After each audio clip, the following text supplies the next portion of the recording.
অনেক সময় দেখা যায় মুরগি দোকানদারগণ নিজ হাতে একাকী মুরগি জবাই করেন, এক্ষেত্রে কোনো দিক বিবেচনা করেন না। জানার বিষয় হলো এমন মুরগি জবাই শুদ্ধ হবে কিনা। মুরগি জবাই করতে হলে দুজন লাগবে এমন কোনো বাধ্যবাধকতা নেই। একাকী মুরগি জবাই করলে সে মুরগি খাওয়া যাবে, কোনো অসুবিধা নেই। দেখার বিষয় হলো আপনি বিসমিল্লাহ বলে জবাই করছেন কিনা, মুসলমান জবাই করছে কিনা, এটা হলো দেখার বিষয়। একজন মুসলমান জবাই করেছেন, বিসমিল্লাহ বলেছেন এবং সেই সাথে যতগুলো রগ কাটার কথা, মোটা যে কণ্ঠ আপনার খাদ্যনালী, এর বাইরে যে কণ্ঠনালী শ্বাসনালী আছে, আর সরু যে চিকন রগ আছে দুই সাইডে, এগুলো কাটা গেছে কিনা দেখা যায়। এগুলো যে কাটা যেয়ে থাকে বিসমিল্লাহ বলে জবাই করে থাকেন, বাস তাহলে কি হয়ে গেল, সে মুরগি খাওয়া হালাল হয়ে গেল। এটা কি মহিলা জবাই করছে না পুরুষ জবাই করছে, ভাই বোন জবাই করছে কিনা, জবাই করার সময় ওযু ছিল কিনা, দুইজনে করলো না একজনে করলো, এগুলা কোনটাই আসলে এই মুরগির হালাল বা হারাম হওয়া, খাওয়া বা না খাওয়ার সাথে, বা খাওয়া যাওয়া খেতে পারা বা না খেতে পারার সাথে কোনো সম্পর্ক নাই। যার কারণে একাকী মুরগি জবাই করে যদি দোকানদার জবাই করে জায়েজ আছে।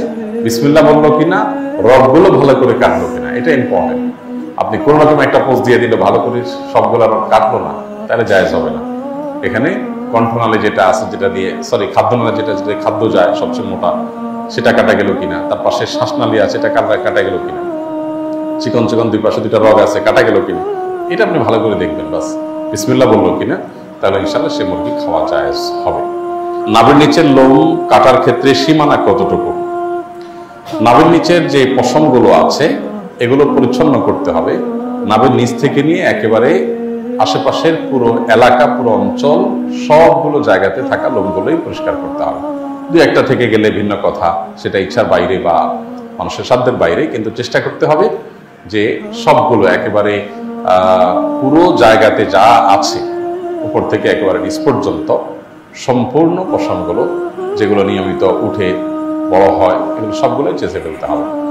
এর বাইরে আরো যে সমস্ত পশমগুলো নিয়মিত আমাদেরকে পরিচ্ছন্ন করার নির্দেশ না দেওয়া হয়েছে, তার হলো মোচ আমাদেরকে ছোট করতে হবে, আর হাতের নখ কাটতে হবে। এগুলো মিন সুনানিল ফিতরাহ বা সকল যুগের নবী রাসূলদের একটা কমন সুন্নাহ এবং নিয়ম, যার কারণে এগুলো মেনে চলা উচিত আমাদের। একান্ত বিশেষ অসুবিধা না থাকলে নিয়মিত এগুলো কাটতে হবে। 40 দিনের বেশি যদি না কেটে থাকে কেউ, তাহলে সে কিন্তু গুনাহগার হবে। বিধায় এ বিষয়ে আমাদেরকে খেয়াল রাখতে হবে। আস-সুন্নাহ ফাউন্ডেশন, উম্মার স্বার্থে সুন্নাহর সাথে।